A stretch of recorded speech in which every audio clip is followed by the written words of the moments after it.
இந்த வீடியோ பார்த்துட்டு இருக்க எல்லோருக்கும் என்னுடைய வணக்கம். ஃபியூச்சர் லைஃப் சேனலில் வேகன்சி வீடியோ பார்க்கறதுக்கு முன்னாடி ப்ளீஸ் சப்ஸ்கிரைப் பண்ணிக்கோங்க.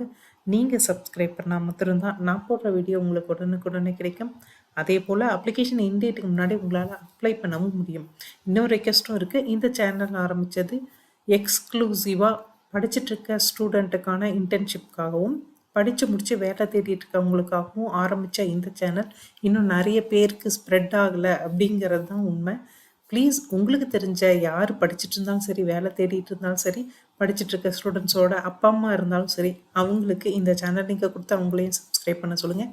இன்றைக்கி நம்ம பார்க்க போகிற vacancy video steel authority of India limited, சுருக்கமாக செயில் அப்படின்வாங்க. இதுக்கு ஒரு கவர்மெண்ட் ஆஃப் இந்தியாவோட பப்ளிக் செக்டார் அண்டர்டேக்கிங் யூனிட். இது ஒரு 124 மேனேஜ்மெண்ட் ட்ரெயினி அப்படின்ற கேட்டரில் ஆப்பர்ச்சுனிட்டி அனௌன்ஸ் பண்ணியிருக்காங்க. ஸோ இந்த 124 மேனேஜ்மெண்ட் ட்ரெயினி அப்படின்னா என்னென்னா, எந்த எக்ஸ்பீரியன்ஸும் வேணாம், நீங்கள் படிச்சுட்டு இருந்தால் மாத்திரம் போதும். நீங்கள் படித்து முடிச்சிருந்தா மாத்திரம் போதும். ஸோ இந்த ஆப்பர்ச்சுனிட்டியை பற்றி டீட்டெயிலாக பார்த்துருவோம். என்னென்ன இன்ஜினியரிங்க்கு ஆப்பர்ச்சுனிட்டி இருக்குது அப்படின்னு பார்த்தா, chemical engineering, civil engineering, computer science engineering, electrical engineering, instrumentation, mechanical, metallurgy.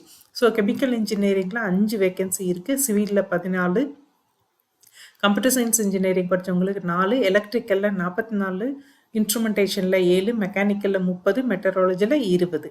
So இந்த 124 போஸ்ட்டும் பார்த்திங்கன்னா எப்படி டிவைட் பண்ணியிருக்காங்க, அந்த பிரேக்கப்ஸும் கொடுத்துருக்காங்க. அன்ரிசர்வ்டுக்கு 35 வேகன்சி ஒதுக்க போகிறாங்க. 124 35 வேகன்சி அன்ரிசர்வ்டுக்கும், ஓபிசி என்சிஎலுக்கு 31, எஸ்சிக்கு 22, எஸ்டிக்கு 18, இடபிள்யூஎஸ்க்கு 18 ஒதுக்க போகிறாங்க. இதுதான் அவங்க கொடுத்துருக்கிற பிரேக்கப்ஸு. ஸோ எலிஜிபிலிட்டி அப்படின்னு பார்த்தா, உங்களுக்கு பொதுவாக அதாவது காமனாக 28 வயசுக்கு மேக்ஸிமம் 28 வயசு அப்படின்னு சொல்லியிருக்காங்க. பட் என்ன அப்படின்னா, age relaxation as per government norms கொடுத்துருக்காங்க. ஸோ எஸ்சி எஸ்டியாக இருந்தால் 5 இயர்ஸ் ரிலாக்ஸ் பண்ணிக்கலாம். OBC NCL 3 years. PWBD candidate general கேட்டகரியாக இருந்தால் 10 வயசும், அதே மாதிரி எஸ்சி எஸ்டி பிடபிள்யூபிடி கேண்டிடேட்டாக இருந்தால் 15 வருஷமும், ஓபிசி என்சிஎல்லாக இருந்தால் 13 வருஷமும் ரிலாக்ஸ் பண்ணிக்கலாம்னு சொல்லியிருக்காங்க. டிபார்ட்மெண்டல் கேண்டிடேட்டாக இருந்தால் 45 இயர்ஸ் அப்படின்னு கொடுத்துருக்காங்க. ஸோ மினிமம் குவாலிஃபிகேஷன் அப்படின்னு பார்க்கும்போது, முக்கியமாக இன்ஜினியரிங் டிகிரி நீங்கள் ரெகுலர் ஃபுல் டைமில் நீங்கள் படிச்சிருக்கணும். ரெகக்னைஸ்ட் யூனிவர்சிட்டி இன்ஸ்டிடியூஷனில் படிச்சிருக்கணும். இந்த படித்தது அப்படின்னு பார்த்தீங்க அப்படின்னா, நீங்கள் இன்ஜினியரிங்கில் 65 ஆர் அபவ் 65 மார்க்ஸு நீங்கள் வாங்கி பாஸ் பண்ணியிருக்கணும். அது சிஜிபியாக இருந்தாலும் சரி, மார்க்ஸாக இருந்தாலும் சரி, நீங்கள் இதுக்கேற்ற மாதிரி கால்குலேட் பண்ணிக்கலாம். ஸோ உங்களுக்கு ஆல்மோஸ்ட் சிஜிபியாக இருந்தால் 6.5ன்னு வரும். மார்க்காக இருந்தால் 65 % அப்படின்னு சொல்லி வரும்.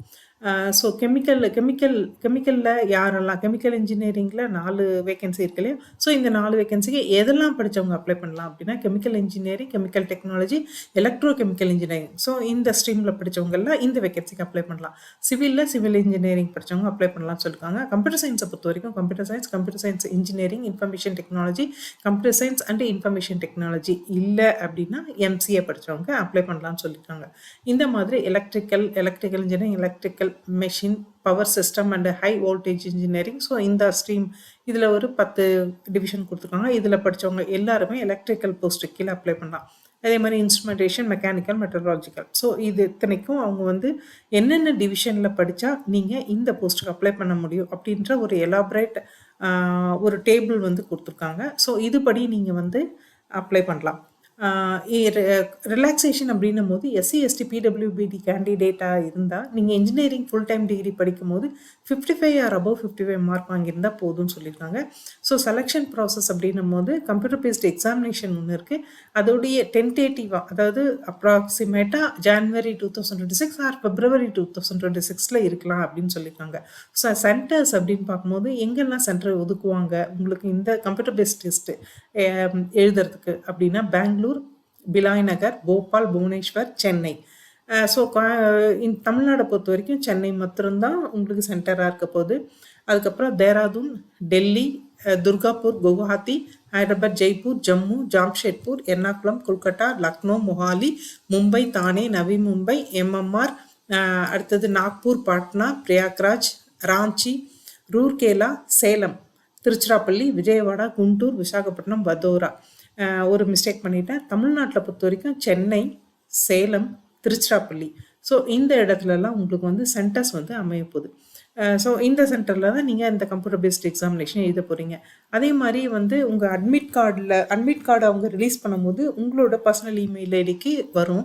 அது இல்லாமல் அவங்களோட வெப்சைட்லேயும் நீங்கள் டவுன்லோட் பண்ணிக்கலாம். ஸோ உங்களுக்கு என்ன சென்டர் அலாட் பண்ணியிருக்கு அப்படின்றது உங்கள் அட்மிட் கார்டில் மாத்திரம்தான் டிஸ்ப்ளே பண்ணப்பட்டிருக்கும்.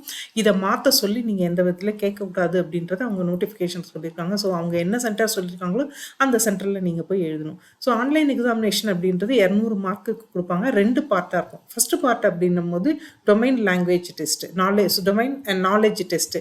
அதில் வந்து ஒரு 100 மார்க்ஸ்க்கு 40 நிமிஷம். செகண்ட் பார்ட் அப்படின்னும் போது அது வந்து 80 மினிட்ஸ் இருக்கும். டோட்டலாக 100 மார்க்ஸு. அதில் வந்துட்டு என்னென்ன இருக்குன்னா quantitative aptitude, English language, reasoning, general awareness. So இதெல்லாம் சேர்ந்து அந்த பார்ட் 2 வந்து உங்களுக்கு கொஷின்ஸ் இருக்கும். ஸோ டோட்டலாக நீங்கள் 200 மார்க்ஸ்க்கு எக்ஸாம் எழுதுவீங்க. இதில் மெரிட்டில் வரவங்களுக்கு ஒரு குரூப் டிஸ்கஷன், இன்டர்வியூ இந்த மாதிரி ஒரு செலெக்ஷன் இருக்குது. இதுக்கப்புறம் தான் உங்களோட நீங்கள் அப்பாயிண்ட் ஆவீங்க. ஸோ அப்பாயிண்ட் ஆனப்புறம் உங்களோட ட்ரைனிங் அண்ட் ப்ரொபேஷன் பீரியட் பார்த்தீங்கன்னா, நீங்கள் மேனேஜ்மெண்ட் ட்ரெயினி அப்படின்னும் போது ஒரு 1 இயர் வந்து உங்களுக்கு ப்ரொபேஷன் பீரியடாக இருக்க போகுது. ஸோ இந்த ப்ரொபேஷன் பீரியட் வந்து அப்ரண்டிஸ் ஆக்ட் 1961 படி இது வந்து இந்த ட்ரைனிங் வந்து இருக்க போகுது. அதே மாதிரி இந்த ட்ரைனிங்கை நீங்கள் கம்ப்ளீட் பண்ணப்புறம் அவங்க வந்துட்டு 1 இயர்க்கு அப்புறம் உங்களை வந்து எங்கே போஸ்ட் பண்ணும் அப்படின்றத பார்த்து அதுக்கேற்ற மாதிரி போஸ்டிங் வந்து தருவாங்க. உங்களோட சேல்ரி அப்படின்னும் போது ட்ரைனிங்கில் உங்களுக்கு 50,000 சேல்ரி இருக்கும். அது மேனேஜ்மெண்ட்டில் 50 to 1,60,000 வரைக்கும் இருக்கும். 1 இயர் முடிச்சப்பறம் நீங்கள் மேனேஜ்மெண்ட் ட்ரெயினி இந்த டெக்னிக்கல் வந்துட்டீங்க அப்படின்னா 60,000லேருந்து 1,80,000 வரைக்கும் ஈவன் கிரேட் படி உங்களோட சேலரி இருக்கும். இது இல்லாமல் உங்களுக்கு மற்ற பெனிஃபிட்ஸும் இருக்குது.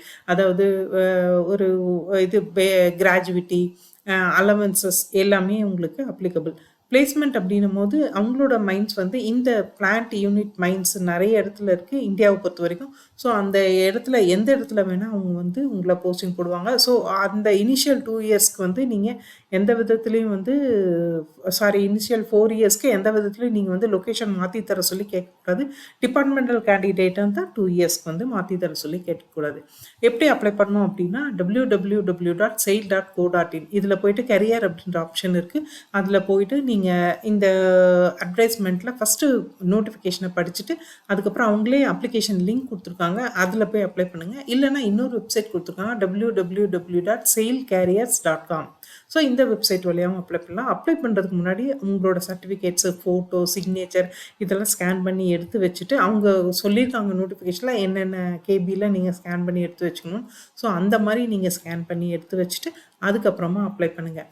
ஸோ அப்ளிகேஷன் ஃபீஸ் அப்படின்றது ஜென்ரலாக 1,050 வந்து application fee for general OBC, NCL, EWS கேண்டிடேட்ஸ்க்கு. SC, ST, PWBD, ESM departmental கேண்டிடேட்டாக இருந்தால் 300 ரூபா தான் உங்களுக்கு ப்ராசஸிங் ஃபீயாக சொல்லியிருக்காங்க. இது எல்லாமே ஆன்லைன், அப்ளிகேஷனும் ஆன்லைன், அதே சமயத்தில் உங்களோட ஃபீஸும் ஆன்லைன். ஸோ இம்பார்ட்டன்ட் டேட்ஸ் அப்படின்னு பார்க்கும்போது இந்த ரெஜிஸ்ட்ரேஷன் ஆரம்பிச்சது 15th நவம்பர், க்ளோஸ் ஆகிறது 5th டிசம்பர் 2025 அன்னைக்கு க்ளோஸ் ஆகிடும். ஸோ இந்த ஆப்பர்ச்சுனிட்டிக்கெல்லாம் நீங்கள் அப்ளை பண்ணுறது அப்படின்னா 5th டிசம்பருக்கு முன்னாடி நீங்கள் அப்ளை பண்ணிடுங்க. On or before 5th December 2025. Apply பண்ண போகிற எல்லோருக்கும் பெஸ்ட் ஆஃப் லக். இந்த வேகன்சி வீடியோ பார்த்த எல்லோருக்கும், சப்ஸ்கிரைப் பண்ண எல்லோருக்கும் ரொம்ப தேங்க்ஸ். நெக்ஸ்ட் வேகன்சி வீடியோவில் பார்ப்போம். தேங்க்யூ.